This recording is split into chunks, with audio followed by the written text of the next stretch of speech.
Christine pulled the stethoscope from around her neck and pressed it to the chest of a 4-year-old boy named Marcus, who hadn't stopped coughing in 3 weeks. His mother sat rigid in the plastic chair beside the exam table, hands clasped, watching Christine's face for the verdict. "Lungs are clear," Christine said. "His airway sounds good. I want to run a quick allergy panel before we do anything else." The mother exhaled so hard she nearly doubled over. Christine wrote the order, printed it, handed it across. She said, "He's going to be fine," and she meant it the way she always meant it. Not as a courtesy, but as a diagnosis. She had been doing this for 23 years. The Worcester Pediatric Group occupied the 3rd floor of a building on Shrewsbury Street, and Christine had been there since the practice was still 2 doctors and a waiting room with 3 broken chairs. She was the reason it was now 6 physicians and a patient list that ran to nearly 4,000 children. She showed up first and left last and knew the names of her patients' siblings, their teachers, their dogs. She kept a jar of sugar-free lollipops on her desk because the kids liked them and a bottle of ibuprofen in her drawer, because she needed it and neither item was anyone else's business. She finished her last chart at 6:41 in the evening. The front desk had been empty for an hour. She turned off her office light, said goodnight to the cleaning crew, and walked to the elevator with her coat over her arm and her bag over her shoulder. The same exit she had made roughly 5,000 times. The drive home took 22 minutes on a good night. She took it in silence. No radio, no podcasts, just the particular quiet of a person who had listened hard all day and needed the world to stop talking for a while. The house on Barrington Road came into view with the kitchen light already on. Robert had cooked. She could smell it from the garage, garlic and something with wine. He did that 2 or 3 nights a week, had done it for years, and it was one of those habits she had long since stopped noticing the way you stop noticing a good painting when it's been on the same wall for a decade. She noticed it again tonight because she was tired and hungry and the smell hit her before she even got her coat off. "Timing," he said from the stove, not turning around.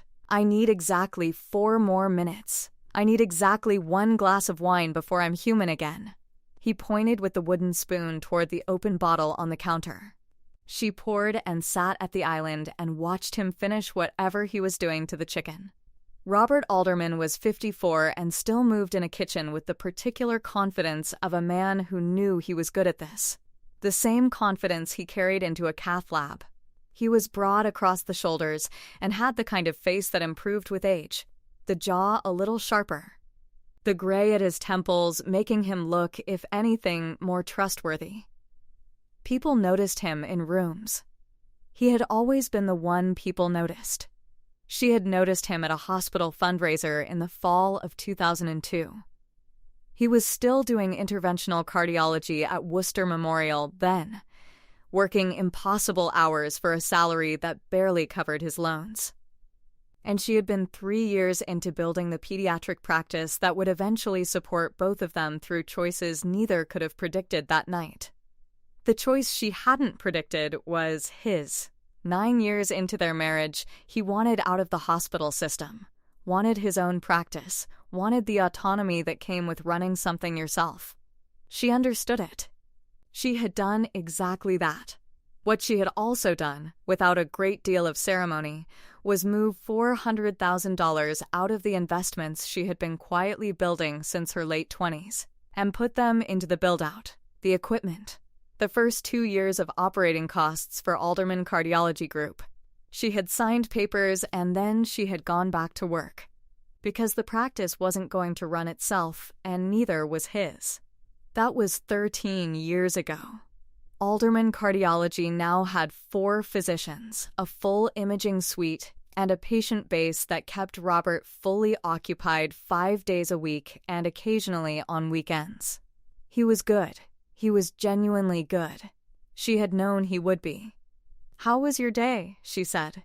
It was not exactly a question. Long. He plated the chicken, added the vegetables, slid her portion across the island, Had a dissection come in at 2. Kept me past 5. Is he okay? She, and yes. Caught it early. He sat across from her. You? 4-year-old with a cough that turned out to be nothing. Mother was convinced it was everything. It's always everything. Yes, Christine said. That's the job. They ate the way they had eaten together for years. Not in silence exactly, but in the comfortable shorthand of 2 people who had already said most of the things there are to say, and had arrived at the place where presence was enough. She told him about a staffing issue at the practice, something low-grade and annoying. He listened the way he listened, which was well, without interrupting. He refilled her wine without being asked. After dinner he washed, she dried, because that was how they had always done it. A division arrived at without discussion sometime in the early years and never revisited. The window above the sink looked out onto the backyard, dark now, just the shape of the oak tree they had planted the year Jonah was born. Tall enough now to be unrecognizable as the sapling she remembered. Jonah called, Robert said, handing her a pan. Wants to know if we're coming to Boston in March. Tell him yes. I'll look at my schedule tomorrow. I already told him yes. She looked at him. I figured you'd say yes, he said. She put the pan away. You figured right. He turned off the tap, dried his hands on the dish towel hanging from the oven handle, and kissed her once, briefly, on the side of the head. She went to the living room. He followed with his own glass of wine. The news was on, and neither of them watched it closely, and the dog, a fat beagle named something Jonah had chosen and the rest of them had mostly forgotten to use, arranged himself across both their feet. This was the life. Ordinary and earned and running smoothly, the way a well-maintained thing runs. Christine picked up her book. Robert scrolled something on his phone. Outside, Worcester was cold and quiet under a sky that had been threatening snow for a week without delivering it. She read 4 pages before her eyes got heavy. She didn't notice Robert set his phone face down on the cushion beside him. She was already most of the way gone. Christine woke at 5:47 a.m. to Robert's absence, and the beagle whimpering at the bathroom door. The dog needed to pee. She rolled out of bed without checking the time on his nightstand, which would have told her he'd left the house at 5:31. The morning was ordinary until it wasn't.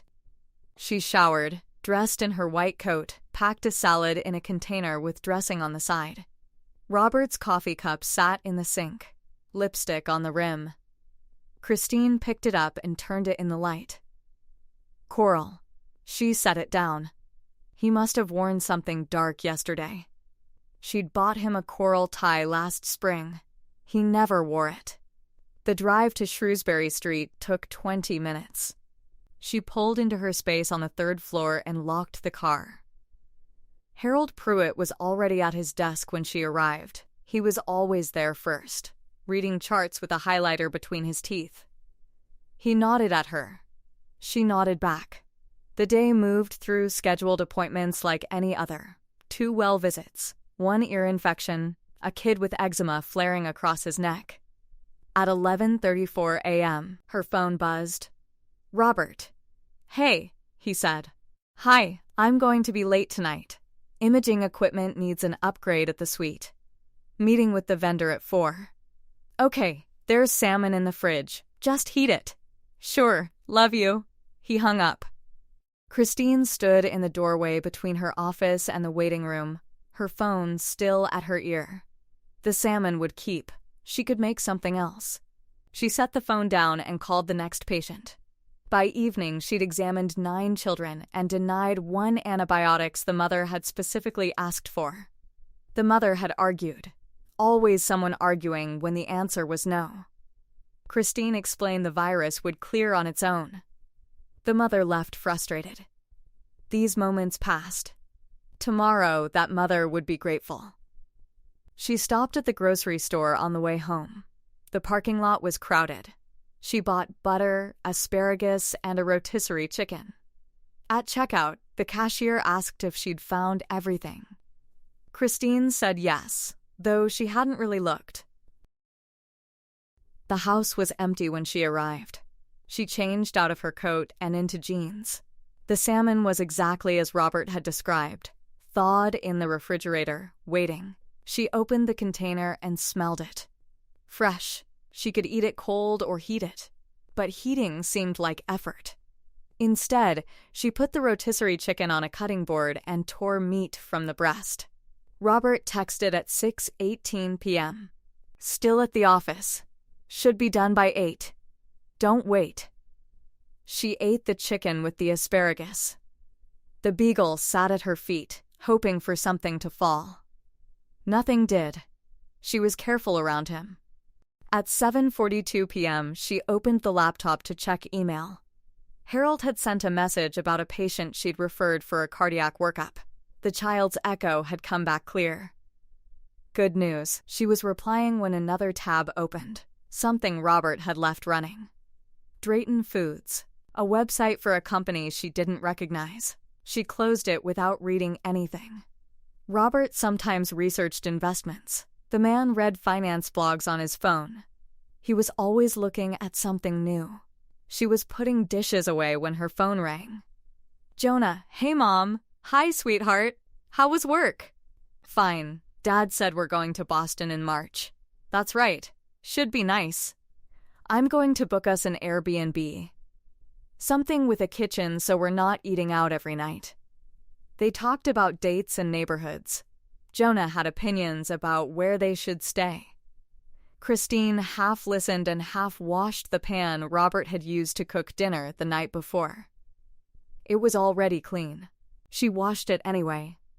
I'll let you go, Jonah said. Love you. Love you too, Mom. She hung up and moved through the house with the television on but no sound. The beagle followed. At 8:47 p.m., Robert's car pulled into the driveway. She heard the garage door. He came through the kitchen entrance carrying his laptop bag and a coffee cup, not from home.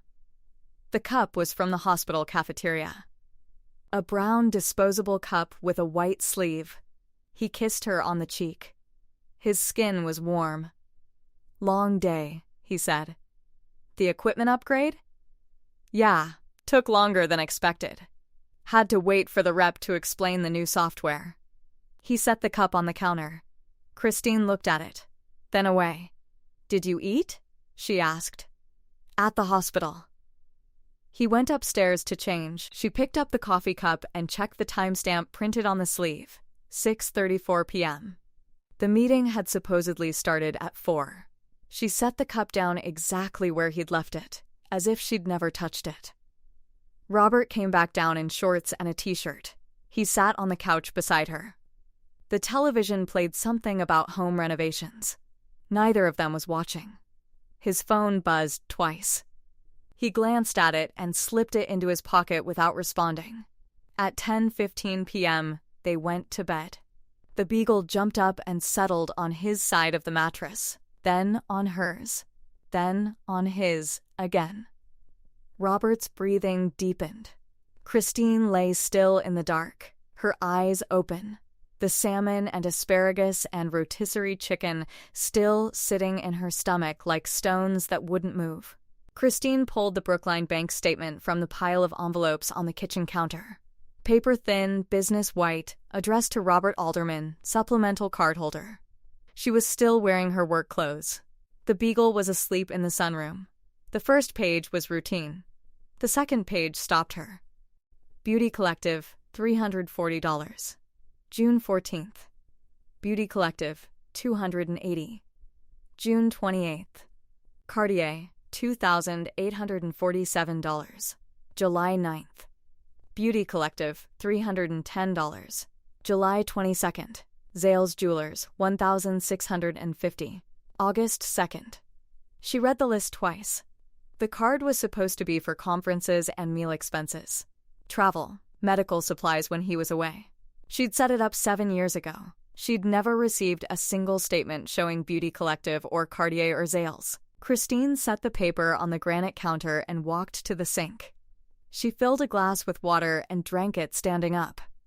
Her reflection stared back from the window above the faucet, white coat still on, hair tied back, lipstick worn away from the day. She opened the Drayton Foods tab that had been sitting in Robert's browser since yesterday. The screen showed a reservation system. She clicked through to recent bookings. Room 312 at the St. Clair, June 14th, 2 p.m. to 4 p.m. Booked under R. Alderman, the same day as the first Beauty Collective charge. Christine closed the tab and opened a new search. She pulled up the St. Clair's website, then the page for room 312. The photo showed a corner suite overlooking the city. Soft lighting. A king bed with white linens. She searched the name that appeared in her mind before she'd consciously decided to search it. Sienna Walsh. Surgical technician. Worked Tuesdays and Thursdays at Worcester Memorial in the cardiac surgery unit. Robert had mentioned her name 3 times over the past 6 weeks. Casual. In conversation about staffing changes, nothing weighted. The way you mention someone who exists in a space you occupy. Her employment photo on the hospital's public staff directory showed a woman in her 30s with dark hair, a closed smile. Christine stared at it for 12 seconds, then closed the browser. She called Harold Pruitt. "Christine, it's past 8. The supplemental card Robert uses. Can you see what I can see on the statement? I can pull the bill." "Why?" "Beauty clinics. Jewelry stores. Over $5,000. Harold was quiet for 3 seconds. "I'll send you access to the account portal. You can see everything from there." She hung up and waited. The email arrived with a link. She entered her credentials and watched the transactions populate in real time, expanding across months. Beauty Collective. Dermatology Center. Cartier. A boutique called Meridian. Bistro Loon, a restaurant she'd never eaten at, never been taken to. The pattern was regular. Twice monthly for the beauty clinic. 1 major jewelry purchase every 3 to 4 weeks. Christine closed the laptop and sat in the kitchen without moving. The beagle shifted in the sunroom. Outside, the neighbor's porch light went off. Robert came home at 10:19 p.m. He set his keys on the counter, the same counter where the bank statement sat, which she had turned face down. "Still up?" He kissed the side of her head without looking at her, already moving toward the refrigerator. "Tired," she said. "Long day." He made a sandwich. She watched him move through the kitchen with the same efficiency he used in the cath lab. Nothing wasted. Everything economical. He ate standing at the counter across from her, scrolling his phone one-handed. The beagle lifted its head from the sunroom and whimpered, and Robert didn't acknowledge it. "I'm going to bed," Christine said. She didn't wait for him to answer. In the dark, she pulled up the search again on her phone. She found a photo from the Worcester Memorial website, Robert standing with 3 surgical staff members at a conference last month. His arm was around Sienna Walsh, not romantic. Professional, but his hand rested on the curve of her hip, and she was leaning toward him just enough to collapse the space between them, and his mouth was near her ear, and she was laughing. Christine looked at that image for 4 minutes without blinking. Then she deleted the browser history. Robert came to bed at 11:07 p.m. He lay on his side of the mattress. She lay on hers. The beagle padded in and circled before settling at the foot of the bed, and neither of them moved to stop it. Robert was asleep within 5 minutes. His breathing deepened, became rhythmic. The breathing of a man without weight, without knowledge of ruin. Christine stared at the ceiling and did not sleep. At 2:43 a.m., she got up and went downstairs. She opened the browser again and looked at room 312. She looked at the 6 Cartier receipts. She looked at Sienna Walsh's closed smile in the staff directory photo. Then she called Priscilla Onyema's emergency line. It went to voicemail, a legal practice that handled family law and didn't take calls after hours. Christine left a message with her name and number. I need an appointment. It's not an emergency yet, but it will be." She hung up and sat in the dark kitchen with her hands flat on the counter. No racing pulse, no tremor, no rage that would blur her thinking, just clarity. Just the understanding that everything that had been solid was now air. That she had funded this. That she had made this possible. That somewhere in the city, in a room with white linens and soft lighting, her husband had learned to belong to someone else. And that she now had work to do. Christine sat at the kitchen table at 6:14 in the morning with a yellow legal pad and her reading glasses on, and she wrote 3 columns. Assets, accounts, exposure. She wrote slowly in her physician's handwriting, compact, exact, built for charts that left no room for ambiguity. The beagle slept in the doorway to the sunroom. The coffee maker ticked and settled. Robert was still upstairs. She could hear the shower running through the ceiling. She didn't underline anything. She didn't circle anything. She just wrote down what was true. The Brookline bank statement lay face up now, where she'd left it. She'd turned it over sometime in the night, sometime between 2:43 and whatever hour her body finally gave up and let her sleep. She didn't remember deciding to turn it over. She just had. The way you make decisions when the mind has processed something fully and moved on without announcing itself. Beauty Collective. Cartier, Zales, room 312. The St. Clair. June 14th. She'd examined Marcus on a Tuesday. She'd examined 9 children the day Robert told her about the imaging equipment meeting that wasn't an imaging equipment meeting. She had done all of that while this was also true. Both things had been true at the same time. It was a strange specific fact, and she let herself feel the strangeness of it for exactly as long as it took to finish her coffee. And then she set the mug down and turned to a clean page. The shower stopped. She heard him moving. She had put $400,000 into Alderman Cardiology Group 13 years ago. She had the documentation for every dollar, the wire transfer records, the original partnership agreement, the equity schedule that her accountant Dennis Falvey had structured before she signed anything. She had never moved those documents because they had never seemed important to move. They lived in the fire safe in the closet off her office, behind the winter coats, in a brown accordion folder labeled simply AG in black marker. She had written those 3 letters herself. She had been proud of him when she wrote them. She finished the 3rd column and capped her pen. Robert came downstairs in his dress shirt with the cuffs undone, still buttoning them. He said good morning.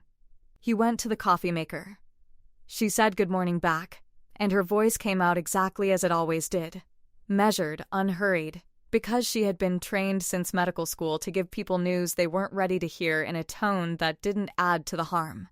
She had said the word leukemia to 2 parents in 23 years, and she had said it clearly and steadily while their world stopped. This was not so different. Early start, he said, nodding at the legal pad. Always, she said. She folded the legal pad and put it in her bag. She left the Brookline bank statement on the table face up and went upstairs to change. Priscilla Onyema called back at 8:20 a.m. Christine was in the parking garage on Shrewsbury Street. Engine off, coat buttoned. She answered on the first ring. "Tell me what you have," Priscilla said. She was direct like that. Christine had heard her name twice over the years. Once from a colleague whose partnership had gone bad. Once from a nurse who'd gone through a divorce that involved a shared business. Both times the descriptor had been the same. She's the one you call when the math matters. Christine told her. She didn't editorialize.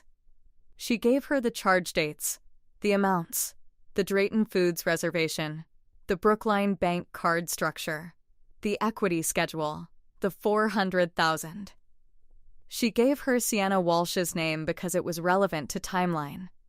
She gave her all of it in the same voice she used to tell parents that the cough was allergy-based and would resolve. When she finished, there was a brief silence. "You have the original partnership documentation?" Priscilla said. "Brown accordion folder, Christine said. "Fire safe. I know where it is. Get it to me before he does." Christine retrieved the folder that evening.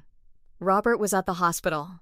Tuesdays were always the hospital, and she had always believed that, had built her schedule around it without question for 13 years. She stood in the closet off her office with the folder in both hands, coat still on. She didn't open it. She didn't need to open it. She knew what was inside. She just stood there for a moment, holding 13 years in a brown accordion folder, and something happened in her chest that wasn't grief exactly, and wasn't anger exactly. It was more like a door she thought was a wall slowly becoming visible as a door, and understanding that the only question now was whether she was willing to open it. She put the folder in her work bag, under her stethoscope. Priscilla's office was in a building on Commercial Street. Christine went on her lunch break Thursday, ate the salad in the car before she went in. The office smelled like coffee and paper. Priscilla was 50, brisk, with reading glasses pushed up into her hair. She went through the folder without commenting and only stopped once, on the original equity schedule. "Dennis Falvey did this?" she said. 13 years ago. "He did it right," Priscilla said, and turned the page. The mechanism was clean and quietly devastating. Christine held documented equity in Alderman Cardiology Group, structured equity, her name on the original partnership agreement. Her investment formalized as an ownership stake, not a loan, not a gift. A gift would have vanished. A loan might have been argued. This was ownership. Robert had signed it. Dennis Falvey had notarized it. 13 years of appreciating value in a 4-physician practice with a full imaging suite and a full patient panel had made that $400,000 into something considerably larger. To keep the practice, Robert would have to buy her out. "At current market," Priscilla said. "We'll retain a valuation firm. He can contest it, but the documentation is airtight." Christine nodded. She thought about the equity schedule, about the afternoon she'd signed it, about handing Robert a practice because he'd wanted one and she'd believed in him. She thought about how he'd said thank you that evening, something warm and real, the way he'd been then. And she thought about it only long enough to confirm that she was not doing this because she was angry, because anger was not what this was. This was correction. This was restoring the shape of what was true. She drove back to the office and saw 2 children in the afternoon. The notice went out on a Thursday. Robert's office manager called him first. Apparently, Christine learned this later from the sequence of events. He came home that evening early. Earlier than she'd ever seen him come home on a Thursday, before she'd even started dinner. He set his keys down hard. She was standing at the counter with a glass of water. "What did you do?" he said. Not a question. The voice of a man processing something that didn't yet have a shape. "I retained an attorney," she said. "Priscilla Onyema." Yes, he put both hands flat on the kitchen island. He was still in his coat. Christine, she looked at him and waited. This isn't, he stopped. Started again. "We need to talk about this before you do anything else." "I've already done it," she said. That was the moment something changed in his face. Small, at first, a compression around the eyes. A stillness in the jaw. He was a cardiologist, and he was used to reading the moment a situation changed, used to catching the inflection point before it became a crisis. He had built a career on seeing it early. She watched him see it now, and she watched him realize he'd seen it too late. "The equity claim is," he paused. "That investment was, Christine, that was 13 years ago." "A lot has changed since, the documentation hasn't," she said. He moved to the other side of the island, took off his coat. Something in the gesture was automatic, the practiced calm of a man who managed rooms for a living. And she watched him assemble it and knew it for what it was, and it didn't move her. "What does she say it's worth?" he said. "We're retaining a valuation firm. I want to see the agreement again. Priscilla has it." He was quiet for a long moment. The refrigerator hummed. The beagle's nails clicked on the tile in the hall, and the dog came in and sat beside Christine and didn't go to Robert, which wasn't unusual, and which she noticed anyway. "I'll fight it," he said. Quiet, certain. He'd found the voice he used in difficult cases, assured, minimizing. And she heard him use it and understood that he had decided to manage this the way he managed complications, with controlled pressure and the assumption that he held more information than the other party. She nodded. Okay, that was Thursday. The contest came through Priscilla the following Wednesday. Robert's attorney, a business litigator named Philip Greer, whose office Christine had never heard of, sent a 14-page response arguing that the original equity schedule had been superseded by a 2019 refinancing agreement in which Christine had signed a document that, according to Greer, effectively converted her ownership stake into a secured creditor position, eliminating the equity claim entirely. Priscilla called her from the car. "There is a 2019 refinancing document," Priscilla said. "Did you know about it?" Christine's hand tightened on the phone. She was in her office, door closed between patients. Robert handled the refinancing. "Did you sign anything?" A silence. She went back through it. 2019, the practice had refinanced when the imaging suite went in. Robert had brought home paperwork. She remembered him explaining it. Something about restructuring the operating line, rates were better, it cleaned up the books. She had signed where he'd indicated. She had not read the document. She had trusted him. "I signed something," she said. "Okay." Priscilla was precise, not panicked. "I need to see it." "Can you get it from Brookline Bank?" Christine called Harold Pruitt, who had the account portal access, and whose help she had used 3 weeks ago to pull the full charge history, and whose name was therefore already on the bank call. Harold got her the 2019 loan file by end of day. She sent it to Priscilla without opening it. She went home and made dinner. Robert wasn't there. She ate alone. The beagle watched her from under the table, and she gave him a piece of chicken and didn't say anything to anyone. Priscilla called at 8:22 the next morning. "He's right that there's a refinancing document," she said. "He's wrong about what it does." Christine said nothing. "The document converts the operating line structure. It does not address the ownership schedule." Someone, probably Greer, probably recently argued that a change in the debt structure implies a change in the equity structure. It doesn't. Not with this documentation.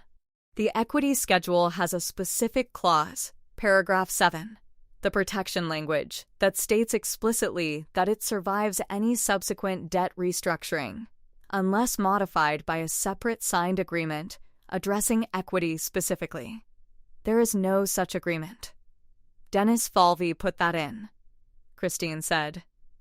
Dennis Falvey put that in, Priscilla confirmed. 13 years ago, Christine had sat across from Dennis Falvey in his office on Pleasant Street, and he had walked her through every clause.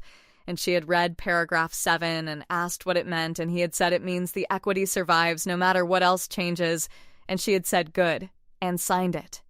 She had been sitting in his office because she was protecting herself. She had been in love with Robert, and she had still sat down with Dennis Falvey and read paragraph 7 and said good. She hung up, sat for a moment, picked up her stethoscope and went to see her first patient. Greer withdrew the contest 11 days later. Robert called her at 11:43 a.m. on a Tuesday, which had always been his hospital day, and she let it go to voicemail. And the voicemail said only that he'd gotten the withdrawal confirmation and that he needed to talk to her. His voice was different. She listened to it twice. It had the quality of a room after something has broken in it, not during the break, not the sound of it, but the room afterward in the silence. She called him back from the parking garage, engine off. "The valuation comes back next week," she said. "I know. Priscilla says we can settle before the number is formalized if you prefer." A pause. "What number is she expecting?" "She says between 900,000 and 1.1. The imaging suite appreciated significantly. She heard him breathe out. A long, slow exhalation, the kind a person makes when a number they've been dreading becomes concrete. She had heard that breath from parents. She had heard it in exam rooms. She knew what it meant.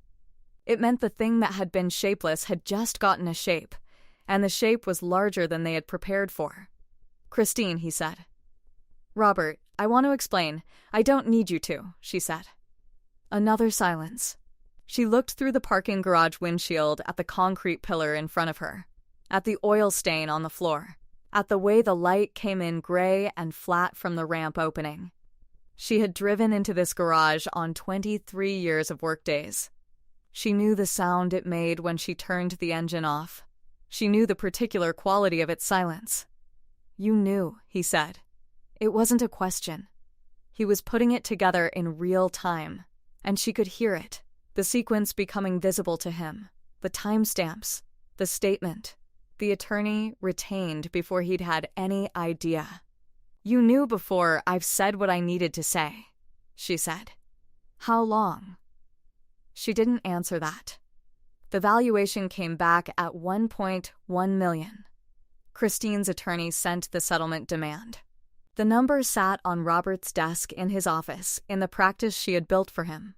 The practice with 4 physicians and a full imaging suite, and a patient panel that had grown for 13 years on the foundation of her $400,000 and her signature on a partnership agreement that she had read and understood and protected. And she knew the number was sitting there because Priscilla told her the demand had been received, and that Robert's attorney had requested 2 weeks to respond. She imagined him reading it. She let herself imagine it once, the document on his desk, the number at the top, the clauses that hadn't broken, the paragraph 7 that had held. She imagined him understanding, alone in that office, that she had been 3 steps ahead of him from the morning she'd found the coffee cup with coral lipstick on the rim, and that she had been 3 steps ahead of him, because she had always been 3 steps ahead of him, because she was the kind of person who read paragraph 7 and said good. And he had just spent 13 years forgetting that. His second call came at 7:19 that evening. She was making dinner. The phone lit up on the counter, Robert Alderman, and she looked at it and let it ring. The beagle looked up at her. She turned back to the stove. The third call came at 7:34. Voicemail this time, and she did not listen to it that night. She ate dinner with the news on low in the background and the beagle at her feet. She washed her plate and dried it and put it away. She packed her bag for morning, charts, stethoscope, salad with dressing on the side. The house was quiet in the way it gets late on a weeknight when the day has been long and ordinary, and she moved through it deliberately. The way she moved through everything. Taking up the exact amount of space she needed, and not apologizing for it. She went to bed at 10. She lay in the dark with the beagle across her feet. The settlement was not finished. The papers were not signed. Priscilla would call in the morning and the process would continue its careful, documented progress. But something else was already done. Something that had happened not in an attorney's office, not in a courtroom, not in any room that Robert would ever fully understand. In the 3 a.m. kitchen with a conference photo on a screen. In the moment she had looked at the image and looked at what was true and chosen. Without theater and without hesitation, what she was going to do about it. She had not cried. She had not waited. She had not asked him to explain. She had called Priscilla Onyema's emergency line and said, "It's not an emergency yet. But it will be." It was. The house sold in 42 days. Christine had packed the master bedroom into boxes labeled with dates, not for memory, but for logistics. The beagle sat in her lap while the realtor photographed rooms without her in them. She moved to a rental on Elm Street 3 miles away, a 2-bedroom with a kitchen that faced north and received light only at dawn. Robert's cardiology practice did not dissolve. Instead, he bought her out at the valuation figure Priscilla's firm had produced, $3.2 million, transferred in 2 installments to an account Christine had opened in her own name. The partnership agreement Christine's accountant had structured 13 years ago had protected her. She read Priscilla's final email once and did not save it. At Worcester Pediatric Group, Christine returned to her schedule the Monday after closing. Harold Pruitt had rearranged her patient roster slightly. Nothing she needed to ask about. She had kept the office closed on Thursday to manage moving day logistics. The walls were still the pale green she had chosen. Her sugar-free lollipops sat in the ceramic dish a patient's mother had given her in 2008. She examined a 7-year-old with seasonal allergies. She examined a 3-year-old with a fever that resolved to teething. She examined a 6-year-old whose mother worried about his height. Perfectly normal, perfectly fine. The mother's shoulders dropped when Christine said the words. That small relief, repeated a dozen times a day, was the work that had never broken. Jonah called from Boston on a Wednesday evening. Christine was standing in her new kitchen, pressing chicken breasts into a cast-iron pan. He said he'd been offered an internship for the summer, something in software development, and was asking if they could still take the trip to Boston in March, but later. Maybe April instead. Christine said yes without hesitation. She heard him breathe out. "Are you okay?" he asked. "I'm fine," she said. "Tell me about the internship." She listened while the chicken cooked. When he finished talking, she said she was proud of him, and she meant it with the whole weight of her attention. After they hung up, she plated the chicken and ate it standing at the counter with lemon and salt. The kitchen was quiet. The beagle was asleep in the sunroom, which was where the morning light would reach him in a few hours. Robert's name appeared in a hospital email 2 weeks later, a notification about a cardiology conference in San Francisco. Christine deleted it. The notification came again the following week, something about a presentation he'd submitted on imaging protocols. She changed her email filter. Priscilla called in October about a deposition question that had arisen from an unrelated matter. Christine answered the legal question briefly and did not ask how Robert was managing. Priscilla did not volunteer the information. By November, the Elm Street rental had acquired the smell of her life. The specific combination of the detergent she used and the lavender sachets she hung in the closet, and the way the kitchen smelled after she made stock. She hung 3 photographs on the living room wall, one of Jonah at 10 years old, holding a fish he'd caught, one of the beagle as a puppy, one of her mother, whom she'd lost 6 years ago, standing in a garden in summer. On a Saturday in November, Christine stood at the farmer's market in downtown Worcester with a canvas bag buying winter squash and Brussels sprouts. A woman she recognized from hospital circles, someone from the cardiac unit, approached her with a coffee and genuine warmth in her voice. They talked for 3 minutes about farmers markets and the quality of apples this year. Christine bought a half-dozen apples and drove home in daylight. A cardiologist from Robert's practice had left his position in early November. Christine read the internal hospital bulletin by accident, forwarded by a colleague who didn't think about context. She did not search for the reason. She did not call Priscilla. She did not ask Harold Pruitt what he might have heard through the hospital network.